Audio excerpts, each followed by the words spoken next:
باپ کا سایہ نہ رہا. والمساکین، مساکین کسے کہتے ہیں؟ مسکنت کہتے ہیں کم ہمتی.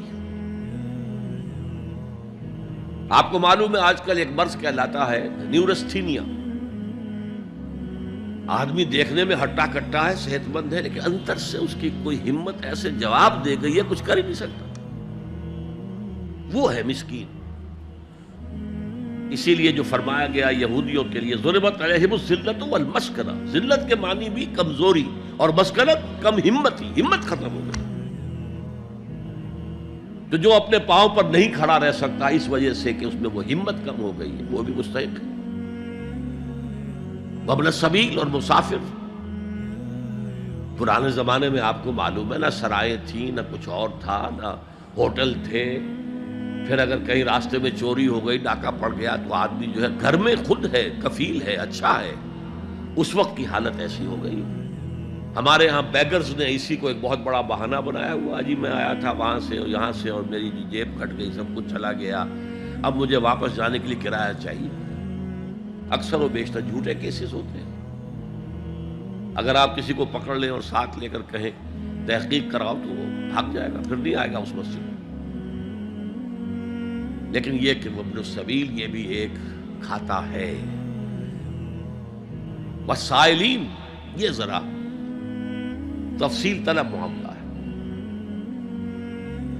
اسلام کی تعلیم بڑی متوازن ہے. ایک طرف سوال کی مذمت ہے،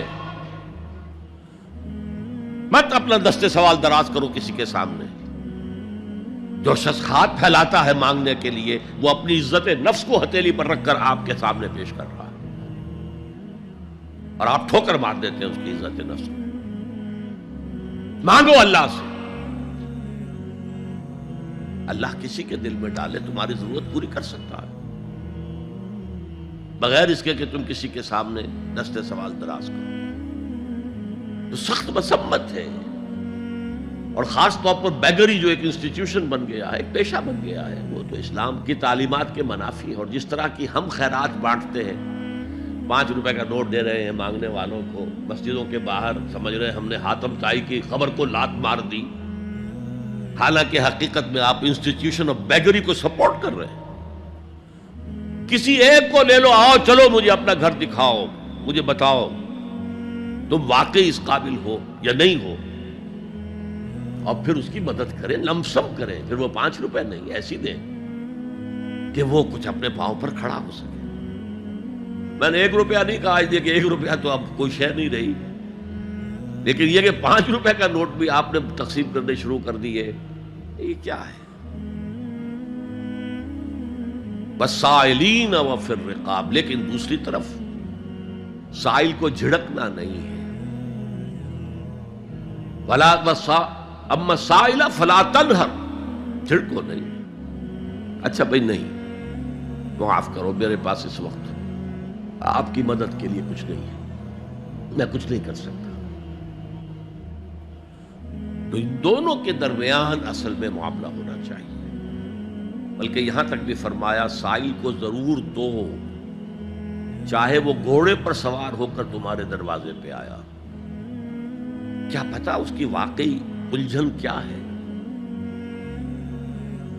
تو سوال کی مذمت اور سائل کو جھڑکنے کی ممانعت. حتی الامکان خالی ہاتھ نہ لوٹاؤ. اس نے اپنی عزت نفس اپنی ہتھیلی پر رکھ کر تمہاری سامنے پیش کر دیا، اسے ٹھوکر نہ مارو. لیکن جیسا کہ میں نے عرض کیا، یہ انسٹیٹیوشن آف بیگری جو ہے یہ ایک علیحدہ شے ہے بالکل، اس کا اس سے کوئی تعلق نہ سمجھیے. وفی الرقاب، رقاب جمع ہے رقبہ، گردن. فک رقبۃ او اطعام فی یوم ذی مسغبۃ یتیما ذا مقربۃ او مسکینا ذا متربہ. فک رقبۃ، کسی کی گردن چھڑا دینا. اس وقت سب سے بڑی اپلیکیشن اس کی تھی غلاموں کو، کنیزوں کو اپنے پیسے سے خرید کر آزاد کر دینا. بہت بڑی نیکی، بہت بڑی نیکی. اور حضرت ابو بکر رضی اللہ تعالیٰ عنہ کے دفتر فضائل میں سب سے اونچا کام یہ ہے کہ جن غلاموں کو اور جن کنیزوں کو ستایا جا رہا تھا، دیئر اونرز دیئر ماسٹرز، ان کے آقا کو حق حاصل تھا، جو چاہے کریں ان کے ساتھ، قتل کرنے کوئی پوچھنے والا نہیں ہے. میں پہلے بھی عرض کر چکا ہوں. میری ملکیت ہے، جیسے میری بکری میری ملکیت ہے، میں نے اس کو ذبح کیا، گوشت کھا لیا، تم کون ہوتے ہو پوچھنے والے؟ میرا غلام تھا، میں نے قتل کر دیا، تم کون ہو پوچھنے والے؟ ان کو حضرت ابو بکر نے خرید کر آزاد کیا اور منہ مانگے دام دیے. حضرت بلال کے لیے امیہ ابن خلف نے اتنی بڑی رقم مانگی، حضرت ابو بکر نے کہا ٹھیک ہے لو. باپ نے کہا بھی ابو قحافہ نے، ابو بکر کو کوئی غلام خریدنا ہی تھا تو کوئی طاقتور آدمی جو کام آ سکے کہیں، اس کو خریدنا چاہیے. مجھے کیا پتا ابو بکر کس لیے خرید رہا اور کس کے لیے خرید رہا ہے. آج کے دور میں اس کی اپلیکیشن ہوگی. کوئی شخص جو ہے اگر قرض میں اس طرح جکڑا جائے کہ لاکھ ہاتھ پاؤں مارے نکل نہیں سکتا، اس کو کوئی لمپ سم مدد دے کر اس قابل کیا جائے کہ وہ پھر اپنے پاؤں پر کھڑا ہو جائے. یہ نہیں کہ اسے آپ ہر مہینے کچھ رقم دیتے رہے مینٹیننس کے لیے، نہیں، اس سے تو وہ اسی پوزیشن میں رہے گا. یہ بعض مائنورٹی کمیونٹیز کے اندر یہ معاملہ موجود ہے. کوئی بھائی اگر گر گیا ہے